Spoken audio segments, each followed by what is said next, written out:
Welcome to Smart Branding, a podcast dedicated to branding, naming, and domain names. I'm Tatiana Bonneau, and with my guests, we try to help you create and grow strong, memorable, and meaningful brands online. I believe time is one of our most precious assets, and so I want to thank you in advance if you decide to spend the next 30 minutes with us. I promise to do my best to make those worth it. Let's go. So, our guest today is Ruslana Kruchek. She's an entrepreneur from Kyiv, Ukraine, and she has an audio agency that I would love to pick her brains about. Thank you for making the time, Ruslana. I know it was a challenge. Yeah, thank you. I'm actually from Odesa, but... Oh, really? Yeah, yeah. Okay, yeah. That's okay. Cool. I'm from Odesa. Yeah, it was a bit of challenge to make this happen because... We now have major troubles with electricity as well as internet connection. But yeah, here we go. We made it. We made it. Yeah, I'm super happy we're having this conversation. Thank you for having me today. Sure, you're very welcome. We were actually, not last summer, the summer before that, we made a tour in Ukraine with my family, and we were in Odesa as well. And, there's that guy in the center that is playing and singing. So he sang Marusia, the song, and my daughter, the youngest, is called Marusia. Oh, so nice. My mom used to call me that. She sometimes, because I'm Ruslana, but she's just like sometimes making things up, and Marusia is one of those things and names she called me. So Cool. Yeah, and so the little one didn't want to leave. Like the evening before we left, she was crying in her bed. She said, "I don't want to leave that town where the good uncle is singing my song." That's cool. So sweet. Yeah, I hope you can visit her. Yeah, definitely. Hopefully, maybe next summer or Odesa, like autumn in Odesa is super beautiful. I believe it's the best season to visit our city. So I hope, and fingers crossed, like next year, you can make it to Odesa once more. Definitely. Yeah, we've actually wanted to go this summer, but obviously didn't manage to. But yeah, let's all cross our fingers for next summer. Okay, well, let's start. Whilst you have the electricity on. Yeah, we're gonna benefit from this. Yeah, make the best out of it. So, give me a little bit of a background. Okay, so as you said, we are like a small independent audio agency here in Ukraine. Our team is basically small but mighty. So it's my partner Vlad and I. We are co-founders of our agency. And it's our combination of skills that made us like this kind of business, like audio agency, because it used to be like a sound studio, like your standard like sound production studio and all this, because I wasn't doing this job full time. I was like a co-founder and I helped Vlad a bit, but it was his business. But at some point of time, like about 3-4 years ago, I switched to full-time being like part of this agency. And the first thing I did, as I'm coming from marketing and mostly branding background, I'm like, I said, we're gonna rebrand the whole thing. And when we switched from being like an audio studio to audio agency, because it's broader as like services. And our thing is that we marry this marketing approach and actually brand centric approach with audio. And that's where our skills come into great match. He has audio background, audio skills, and I have marketing background or like branding skills. And then we just made the best out of this combination. And that's like around 4 to 5 years ago, when I discovered audio branding as a discipline, as an instrument. And I got really fascinated by it because it's such a powerful thing and such an underestimated thing. Yet it's changing like actively, but still here in Ukraine, we're the only company that does this thing. Oh, really? Wow. Yeah. And I saw potential in it. And my partner, he was like, yeah, I'm super interested in this as well. And so we decided, why not? Why not try this vector of development? Why not just like take this new niche and develop it here in Ukraine and see what we can do with this. But still, we have another vector that was here from the beginning, which is game audio. And this is what my partner used to do before I switched up working here full time. But I decided I offered him to spice things up there as well. And so basically we take audio branding principles and put them into game audio creation. So we're creating not just like your standard like game soundtracks and SFX, meaning sound effects. We do those that way that they can be marketable as well. And they are like not just, driven by the concept of game, but they also data driven, because we do our research, like your good old marketing research before starting the project. So we make them like as a part of a whole game brand. And branding in games isn't like something that you hear that often. So we are kind of pioneering with this there as well. But it's more developed niche, like here in Ukraine, Europe, like a general. But yeah, and so there are two of us, and we have also two sound designers / composers. They are from Ukraine as well. We were located in different cities even before the corona hit. So even before when the pandemic started and when then the war, like full-fledged war started, we were already okay. Our team was decentralized already. So we have them in different cities. It was a bit scary because like when the war started, because one of our sound designers is from Mykolaiv, which like it's only a few weeks that things became quieter there after we won back Kherson. And it was kind of scary when, there was all the shelling and we were like, Alex, are you okay? Are you going to continue working? And he was like, I'm fine. Yeah. Oh, yeah. Oh my God. Yeah, that was my experience as well. I don't know if I mentioned to you, we have two programmers that are also in Ukraine. And I was like, obviously, first thing, writing to them, are you guys okay? Do you need any help? Is there anything? I don't know, work like normal. I'm like, are you crazy people? Yeah.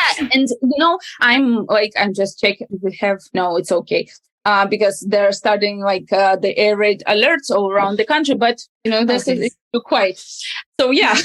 And we have those two sound designers / composers. And we also have my assistant, Marina, but she's currently living in Italy. She has been living there for quite a few years already, so she didn't fled. And and we have our dog Appa, like our happiness manager, because she's with us for 2 years already. And it's really, I know it's kind of, when I added her to our pitch deck and our website, it was kind of a joke. But then I realized that she actually does her work as a happiness manager, because he can just, come by and then, okay, you're done for today. So yeah, it's kind of very small, team of 6 people, but we are kind of a dog. Yeah. 6 people and 5 people and a dog. Yeah. So yeah, and here we are. So that's kind of our agency in a nutshell. Yeah.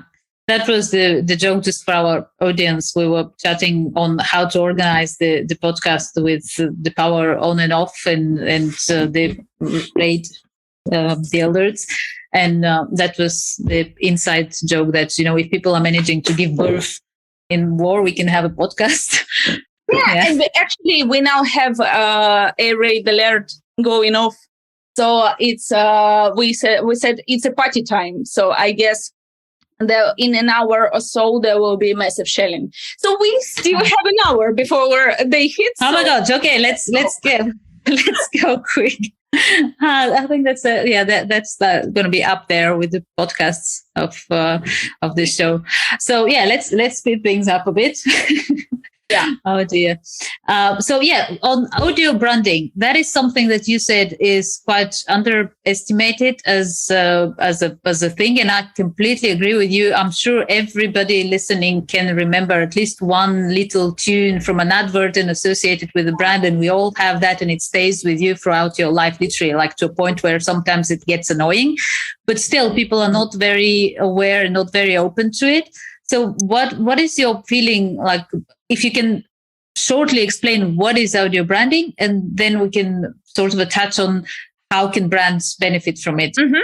Okay, so basically audio branding is like your good old branding, but the main instruments there, like the main instruments of branding, are basically music, sound, and voice. And audio brand, as a result of the process of audio branding, what you create as a result of audio branding process, you get audio brand. And audio brand is basically like a system, and it's the key here. So it's a system. So it's a system of music and sounds and voice in some cases that translates the value and the values and the meaning behind the brand. And it also can communicate like the main promise of the brand, the main idea of the brand to the target audience.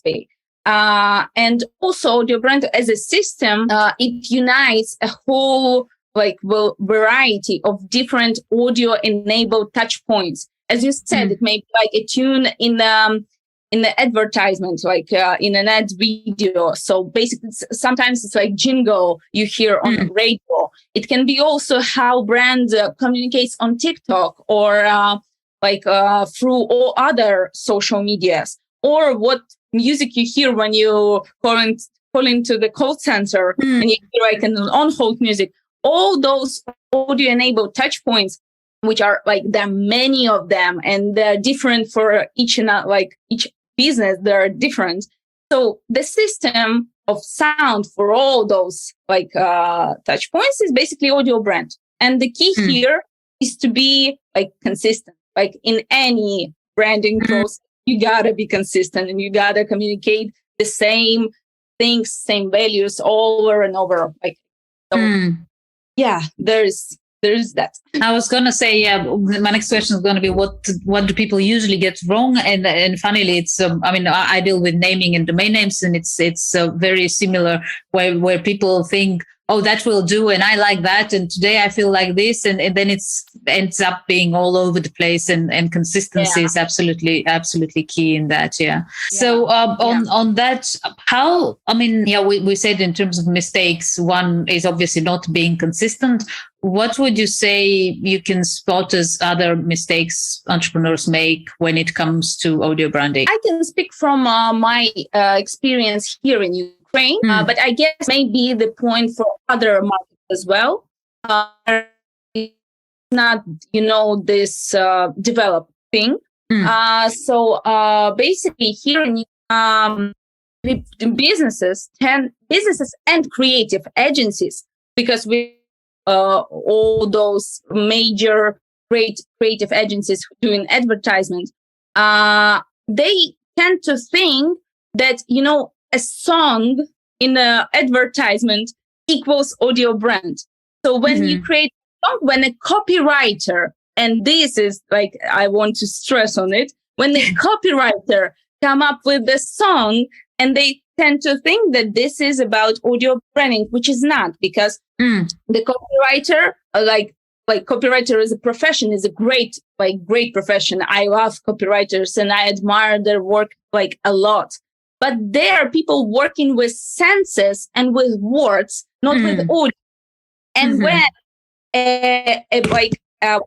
they create the most great lyrics, for example, for a song, but the audio doesn't match branding essence at all, it's pointless, and it may stuck in head for some time, but the longevity of it is really, really short. It's from 2 to 4 months, when it's on rotation on radio or TV. But then you come up with another song, for example, because you change your campaign message, for example. And this equals, actually, it's the same thing. If you changed your business name from campaign to campaign, or you changed your logo or colors from campaign to campaign, which is pointless, basically. And actually here it's the big, this mistake and how do you go, misconception that anything that is audio, meaning is equal to audio branding, which is not. Because audio brand as all other means of branding communication, for example, like visual style, naming, and all stuff, they have to have a basis to it.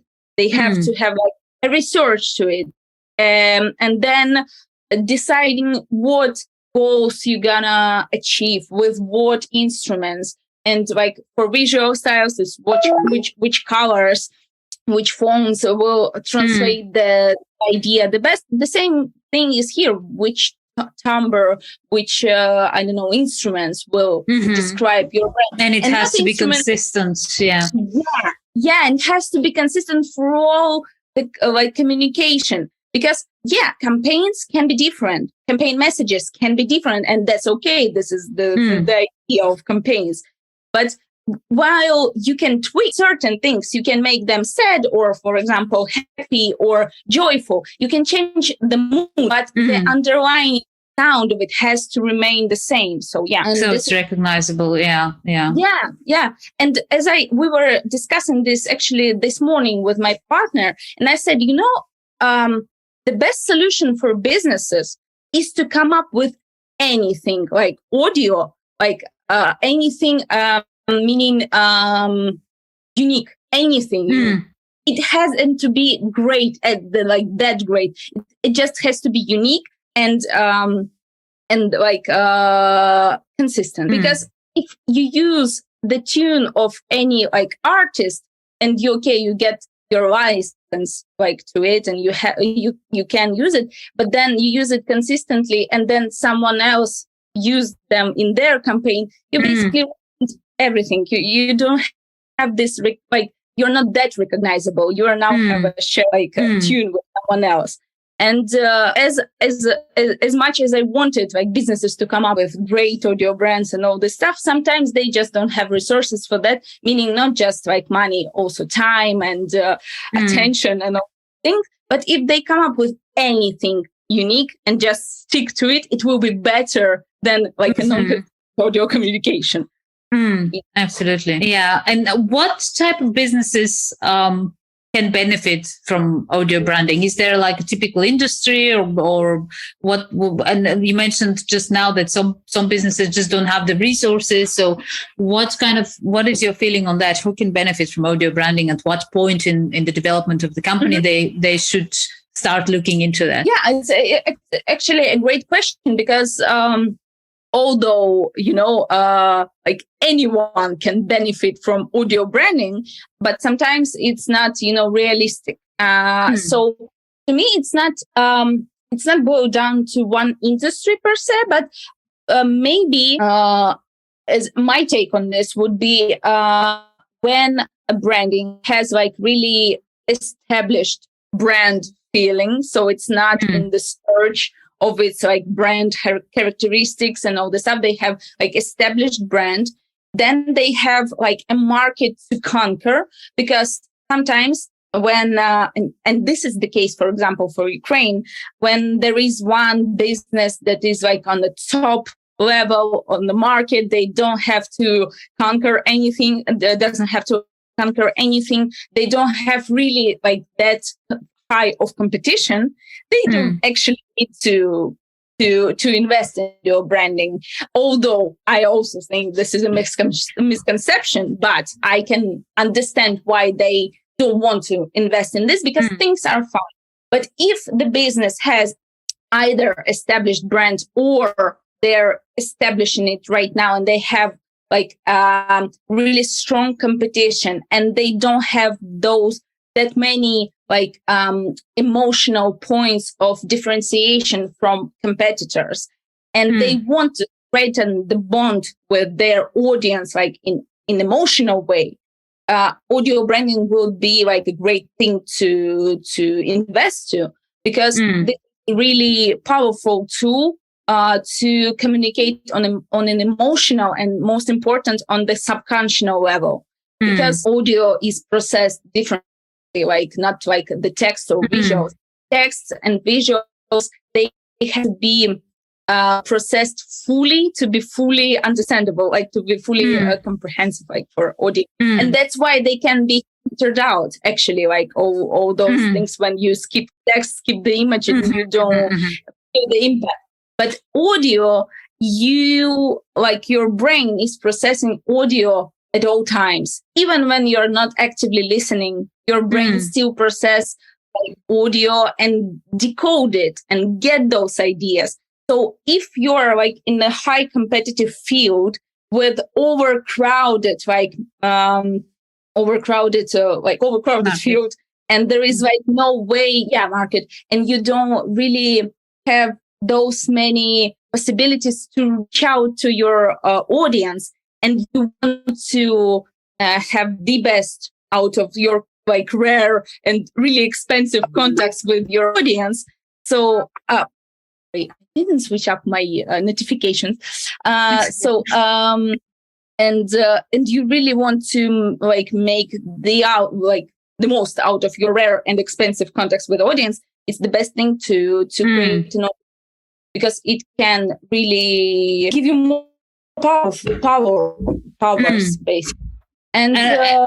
Yeah. And you mentioned it's not very popular, which really gives you that extra advantage that if not many people are doing it and you clearly stand out. Sorry, if you can repeat that one again, because my internet just no worries. And I did. No worries. I was saying that if you're doing it, the audio branding, and not many people are doing it, that's another clear advantage then that you're kind of standing out immediately. Yeah, because there is still a possibility to hop on the train of being like one of the first and all the stuff and all the benefits from it. Because the thing is, audio branding is still kind of a thing that major businesses and major companies do. Because if you think of the greatest like audio brands, you can clearly remember recall McDonald's or I'm loving it. Yeah, this is it. So, or Intel or Apple or I don't know, MasterCard, which is like booming right now. In France, as SNCF, it's like one of my. I just adore this case because it's just so interesting. Like the whole story behind it, and and those are big companies, and like small businesses, as I see it, like they tend to look at the situation and think, oh, it's just for big boys out there, for big guys, and which is not, because I get it. Like in Europe, I don't know like the actual price tag right now for audio branding, but like a few years ago it was starting like at 30,000 euros point, which is okay, because like there are like great agencies out there like with this great experience and great teams, and they like have to pay those bills, and I get from where this amount of money like for the price comes from. I get it, and I definitely, I'm not judging at all, and this is the great thing, and it has to cost like a lot. But the thing is, there need to be like smaller agencies out there with smaller fees. From my perspective, what I see, because you take design, for example, visual design, you have big guys with big price tags, and you have like smaller agencies or freelancers who can perform also, like maybe it's not the same level of quality or not the same level of coolness to it, like the name behind it, but there is like there is options for everybody to have great visuals. Like, not great is not the word I wanted to use, but I get what you mean. It's okay. So we are now safe. And the thing is that everyone can get relevant type of service. And with audio brand, it's either nothing or really pricey things. And that's why I guess smaller companies, they're not ready to invest that amount of money to the to the thing that they don't fully understand, which is audio branding. Like they don't get how it works, what are like the benefits, what they will give in what like time frame it will work and all this stuff. But there need to be like a competition from smaller agencies with smaller fees, so it can be like developing the whole discipline. And but the other problem with this is that, for audio branding, it's not sufficient to have only like audio specialists. You have to have like marketing specialists as well.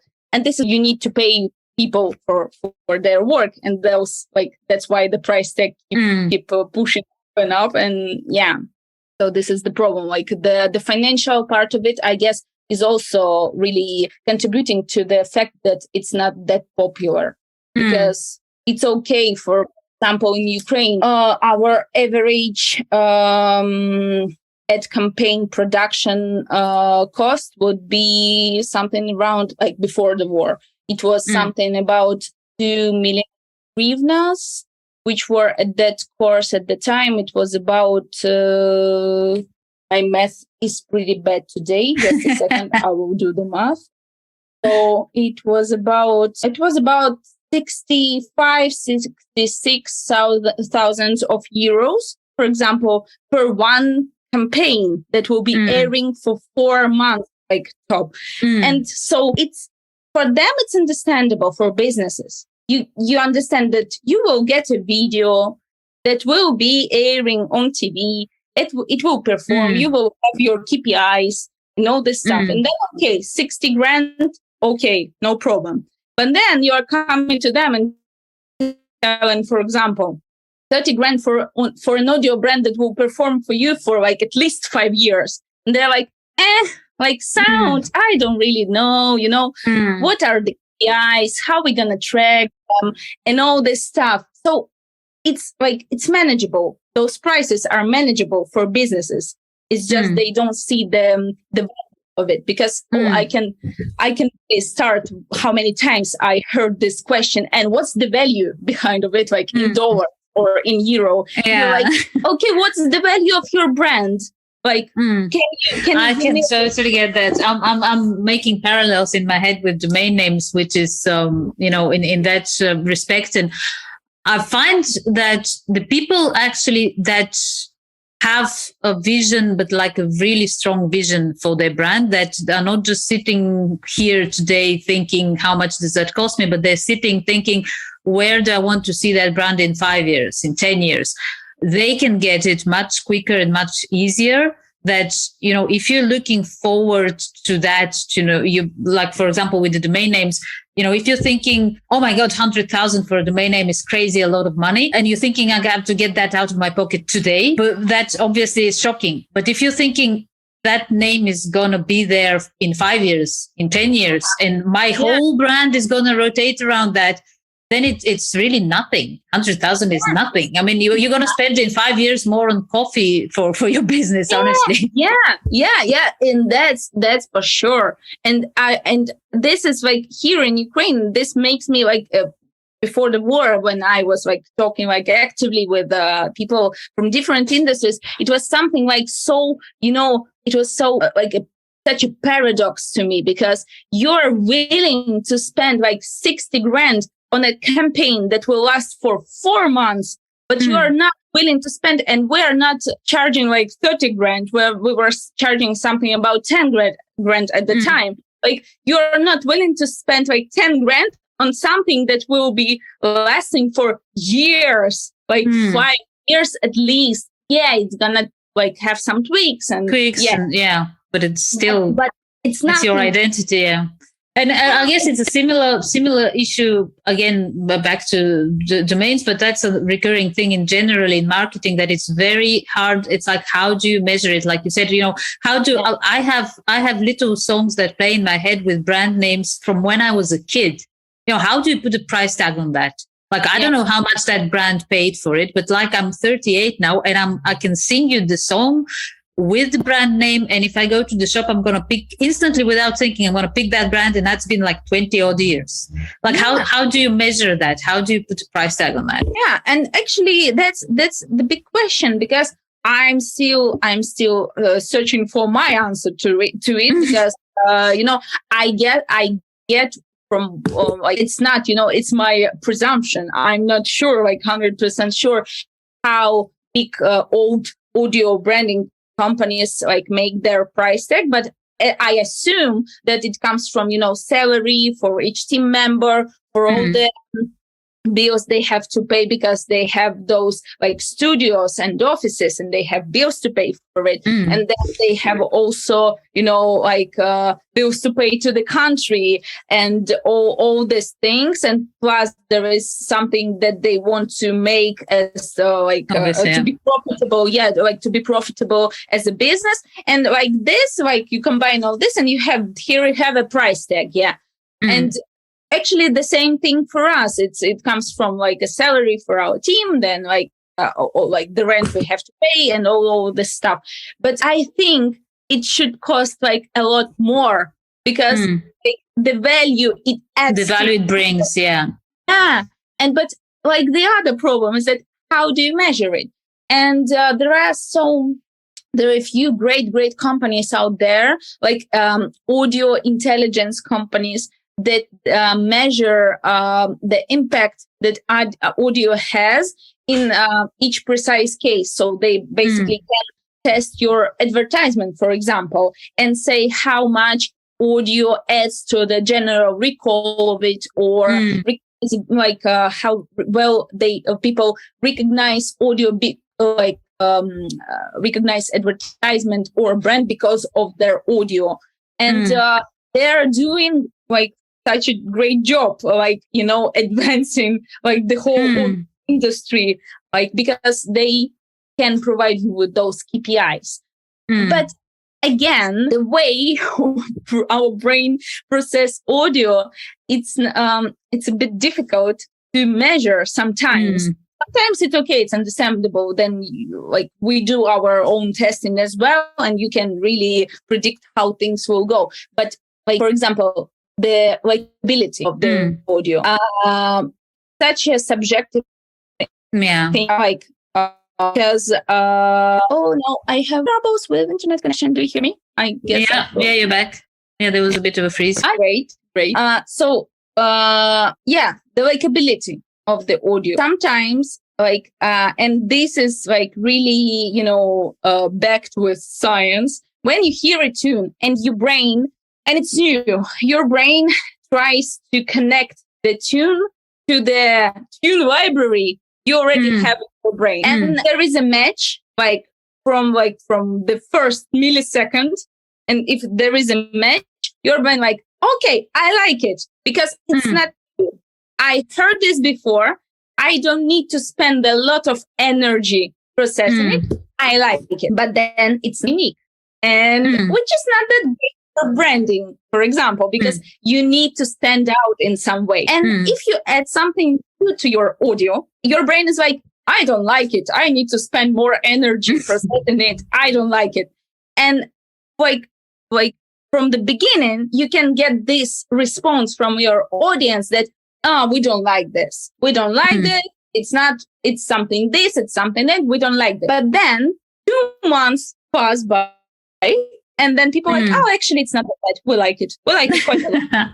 And how do you measure those things? You need to be constantly surveilling the reviews from audience. And this takes resources as well, because you need to come back to them and to see what's changed, what's not, how the likability levels are and all this stuff. And actually it happened to us quite a few times, in our own work, when people one initial response was either mixed or even, not really that pleasant to hear. But then just a few months pass by, and then people are like, it's just nice. Nice. Like, I can. That's funny because I can. When you were talking about that, and I can relate it to songs because I've had songs where like the first time I hear it, I'm like, no, I expected better from that singer or whatever, and like 1 or 2 months later, it's like on repeat. I'm just gonna listen to it again, and it's the same thing. Yes, you get familiar to it, and when you get familiar, it's easier to process, and our brain just doesn't like to waste energy, and so as I tend to say to our clients, you gotta do something so bad, like straight up bad, like not just in idea like bad, but also like technically poorly done, to get this bad like impression on audience. Because if you do at least like the bare minimum, you'll be okay. Like over it, you will be okay. If you do like the bare minimum, but we are as an agency, we don't do like the bare minimum. We always tend to do like our best. But it's always designed to have success in either way. Because you need to do something so awful to get this awful response like from audience, but this is like never the case. Like the worst thing a business can do in terms of their audio is to create something either not unique, like not at all, or something such that is like really that doesn't have a good memorability to it. If it's not memorable, this is bad. If it's at least a bit memorable, it's okay. It's gonna perform well, at least well, And but if you go for something not unique that were like around, or like an adaptation of a famous song, for example, you have like a popular song, and then you go for such like an adaptation for your brand. This is like not the greatest thing to do. And also. It's another topic, but I guess it's kind of related. When there is like this phenomenon, like a death to the melody, like the death of the melody in pop culture, music pop culture. So then you don't have like melodic songs anymore, like we used to have. It's like just songs that you can even sing, and they're great when you listen to them, but when you try to reproduce them or sing them, you just can't. And these non-melodic things in audio branding are also not the best choice, because if you don't have this melodiousness to them, they don't have this like memorability to them, and this is more difficult to promote across your audience. And if you for example, there are great cases. Did you know that YouTube came up with their new sound, to their animated logo? No. They did. And I, as an audio specialist, I just can't reproduce it. It's just a bunch of sound. And this is okay. Because, for example, Netflix is also a bunch of sounds. But Netflix they did their best to have their logo, this Saddam, repeated so many times, just so many times, that audience kind of get used to it.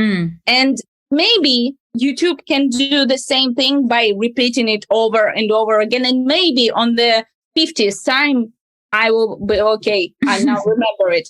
But when you go with something so unmelodic, you have to have those repetitions to teach people how you sound.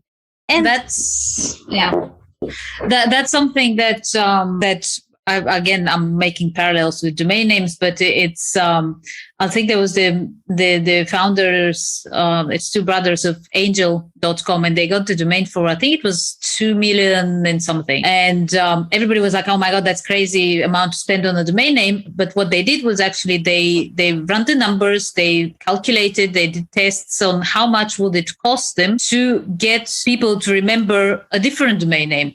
And they were like, at the end of it, like 2 million was peanuts, was nothing compared to how much will it cost us to get people to remember, I don't know, getangel.com or angel-whatever.com. And that is something, and I think that can be like a takeaway for our audience when it comes to audio branding as well. I think the most important thing and the best thing that you can do is it's not even like, I mean, we can go about like what you should do, what you shouldn't do. I think just the first step of taking it seriously, thinking about it, researching, calculating things, not just going with, oh, that's what, everybody does or everybody doesn't do, or that's what I feel like. It's just not serious. Like as soon as you start thinking about it seriously, talking to some people, doing your research, that's like you're already ahead of a lot of people. And that's a good way to for start. Sure. Yeah, that's for sure. Because, in the other thing I want to stress on is that you don't really have to understand audio that well to have a great audio brand for your company. Because the other problem we encounter so many times is that people trying to, they are either as a kid, they had like piano lessons, or maybe they even play some instrument like right now, and they trying to get into the audio part of it, talking with the terminology and all this stuff. But it's not, you don't need to do this. Leave this part, you can leave it to the professionals of it. What you want to do, and this is the key for anything, I believe, because I'm really like a fan of branding, but like your branding, it's also like the key to your success is to just simply understand your brand. Like you need to understand your brand so well, and need to understand your audience as a part of your branding process. You need to understand your audience and your brand, and then you have to explain this to your specialists that will work for you, like creating your audio. This is the best thing you can do. And then you need to have an open mind, because as I said, sometimes we create some demos, for example, based on research, on the brief, like client's brief, on the whole brand. And then you have those demos and people I don't like it. Don't really care whether you like it or not. It's not the point. You have to have open mind. And even if you don't like something initially, right away, and this is okay, as I said, this is just how our brain works. You need to have open mind and say, okay, maybe I don't like this right now, but let's hear it. Maybe it isn't for our brand.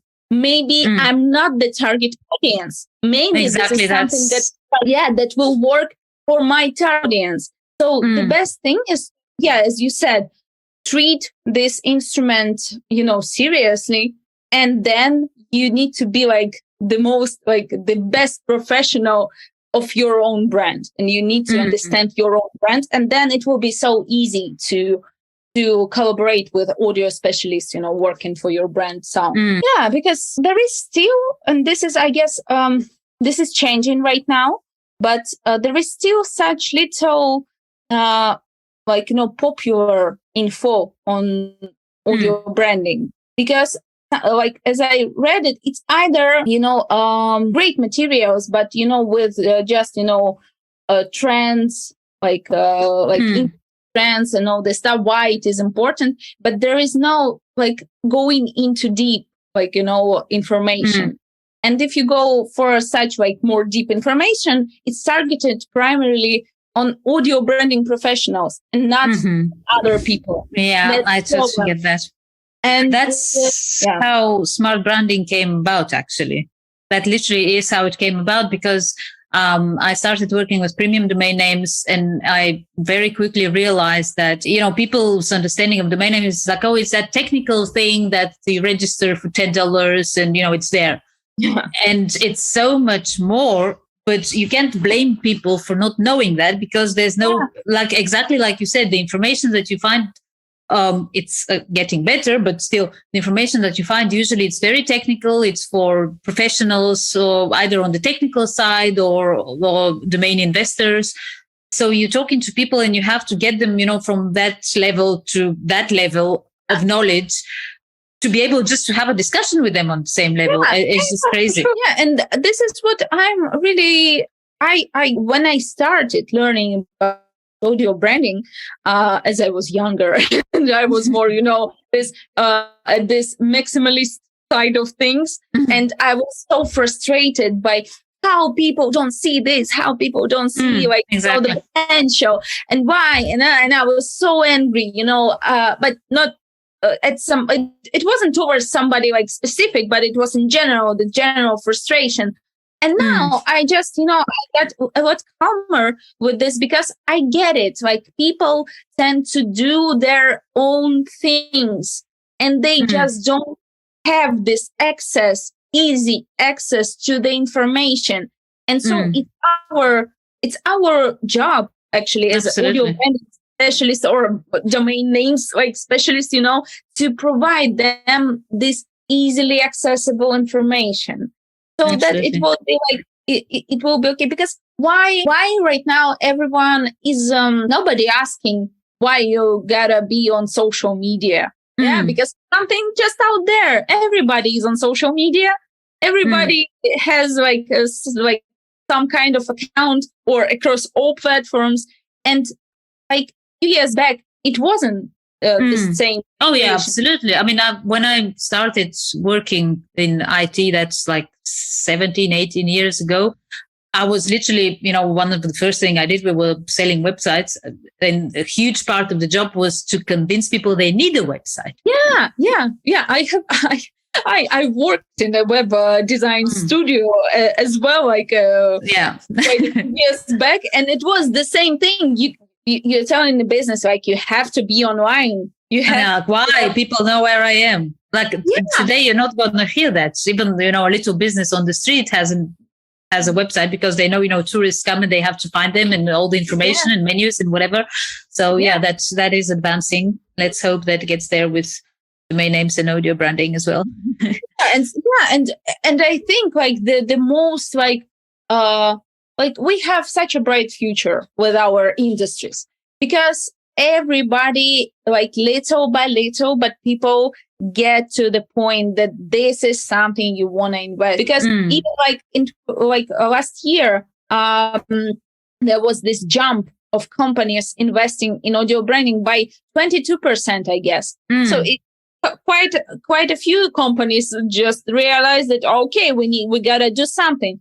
Then you will see this picture of businesses investing in audio branding, sometimes crappy one, sometimes good one, but then it's gonna like establish a new market, a more diverse market. And I believe we have to have like more of the competition because I believe there are like smaller agencies that not just like the OG ones, like CCM Son or something like the pioneers of audio branding, like I believe their HQ is in France, in Paris. So they're like the ones who paved the way, and I admire them a lot, and I learned so much from their works. But there are those big guys, and I believe there are small agencies, but those small agencies don't invest enough in their own market. So they need to get out of there. They need to start like this, like, a public discussion, and just say like, we're here as well. You don't have I can totally feel you on that. I feel the same way about domain names. Like all the talks, all the everything is very industry specific for people that are specialists in the space. And I sometimes similar to you at the beginning, I was like, why are we all not talking to the end users? Why are we not showing them like in their language information so that they can understand? Why are we sitting there like screaming at how stupid people are for not understanding what we understand? Because nobody taught them. This is the thing. And here in Ukraine, it feels kind of lonely on this market because, as I said, like in the beginning of our conversation, we are the only audio branding company out here.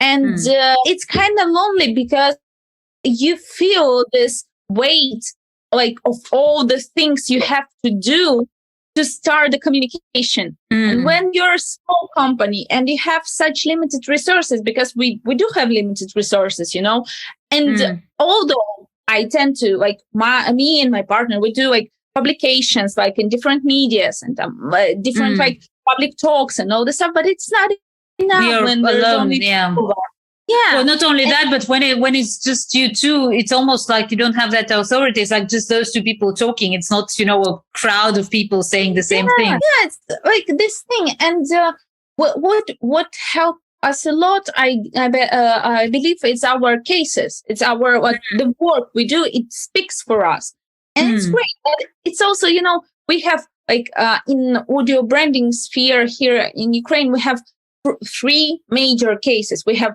more of them, but in terms of the scale, there are three major brands that we did, but it's only three when you have thousands of businesses, here, and what I'm planning to do here is not only educate our end users, our clients, potential clients, educate on the matter, but also, maybe do some educational work for audio specialists to show them that there is this instrument, there is this sphere you can work into. But again, there is this problem. You have to find a marketer to pair with, because it's contradicting actually the skills of audio people.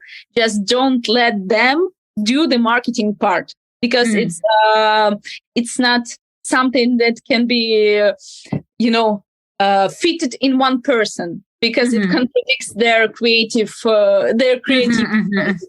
so you have to have someone that is more pragmatical, and this is the problem. But again, we get so many emails per month from people audio specialists that are willing to work with our team, but we're not expanding at the moment, but they're willing to work in this sphere. In this sphere, in audio branding industry. But they don't have options apart from us. They're we want to work with you. And they don't have this, maybe they don't have resources to start their own thing. Maybe they don't believe enough in their skills.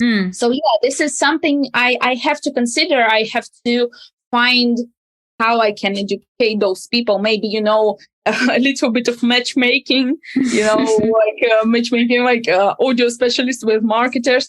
But again, there is something, it takes a lot of effort and time. And when you have commercial projects going on, you just can't be everywhere at once, Obviously. But it's fun. It's fun. It's an exciting place to be, I guess, as an industry. Yeah. Yeah.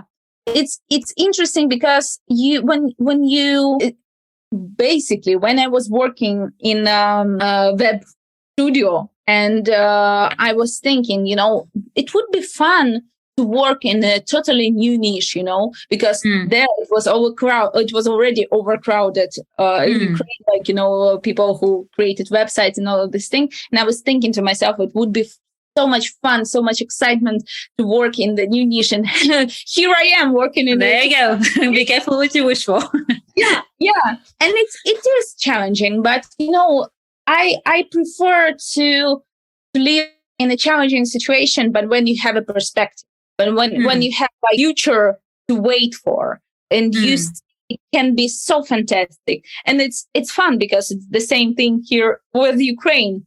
We are living in a state of war for 9 months already, but I'm better living here in a state of war for 9 months than live in Russia, for example, because there you don't have future, basically. It's dark. It's nothing but something bad. But here, we're suffering every day, in different ways. But at least we have something to hold on. We have this hope. We have this hope for the greater future for us and our kids and all this stuff. And this is, it's challenging, but it's worth it. And it's the same thing with audio, in my opinion, as elevated as I described it, but it's kind of the same situation here. At least nobody's dying. It's already great. Oh dear. Dark humor with these days, but I know. Yeah, I know. I'm kind of I'm the same. I think it's the situation kind of requires it. It's just that I don't know if everyone gets it, but dark humor is it's pretty much fitting. Yeah, it's one of the coping mechanism actually of our for our brains to help us to live through such challenging time. But yeah, one thing I always tell our potential clients is that audio branding is such a fun thing to do because everybody loves it. Like each of our clients, they get so carried away by the process because it's such a creative process. Yeah, there is a big part of research behind it and really mathematical stuff, you may call it.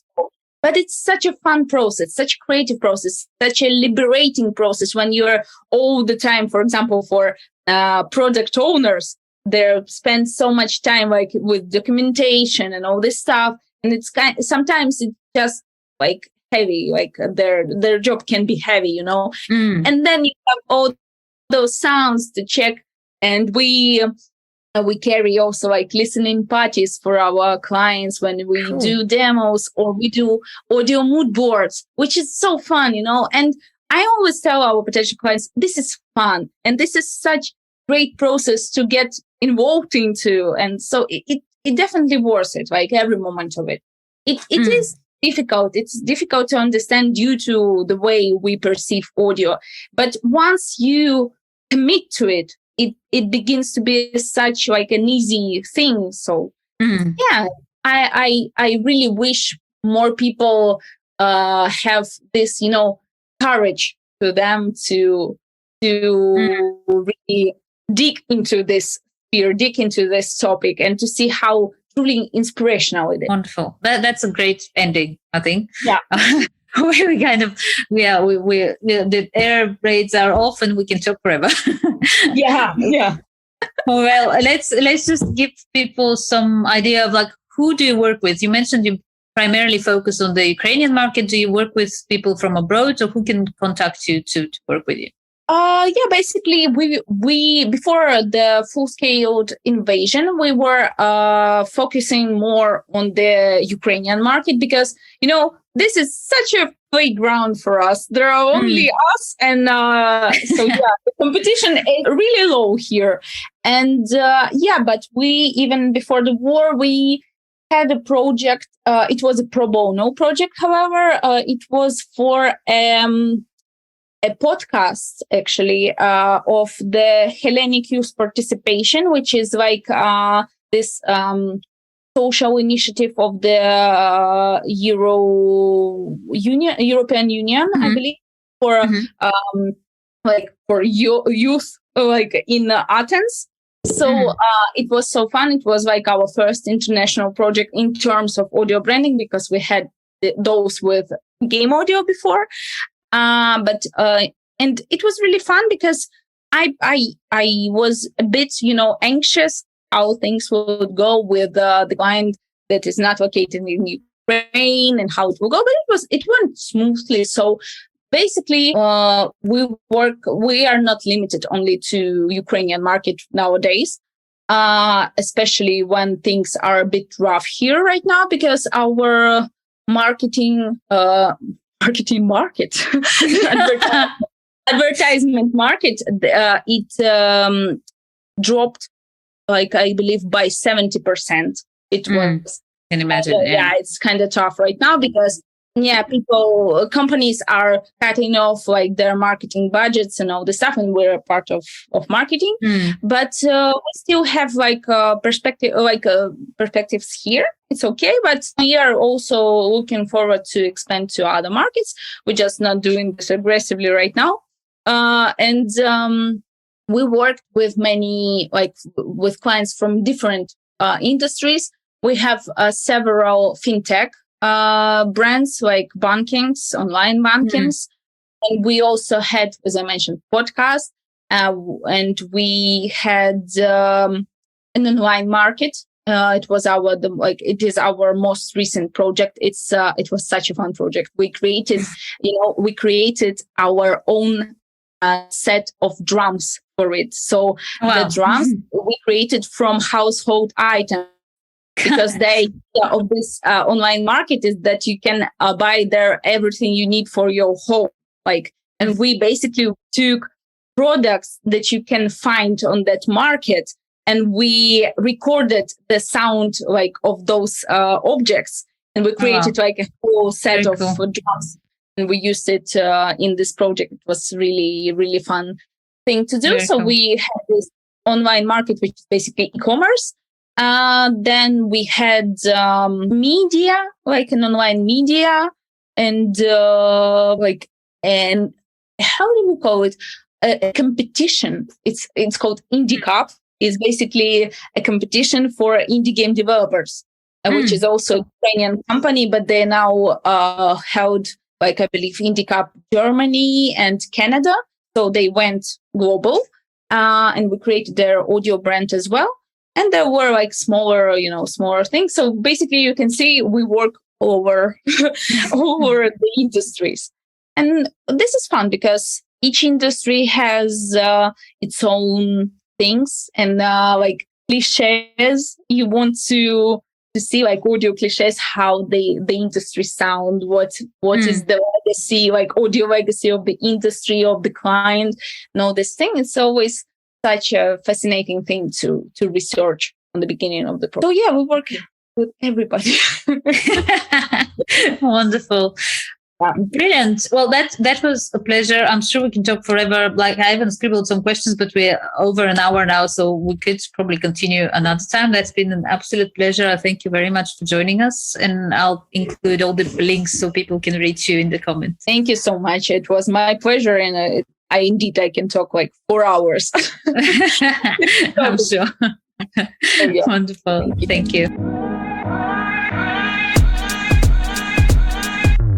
Thank you for joining us in this episode of Smart Branding Podcast. Feel free to visit smartbranding.com for more information and reach out if you have any suggestions, questions, ideas, or just want to learn more about how a good domain name strategy can help you build a strong and successful brand. See you next time.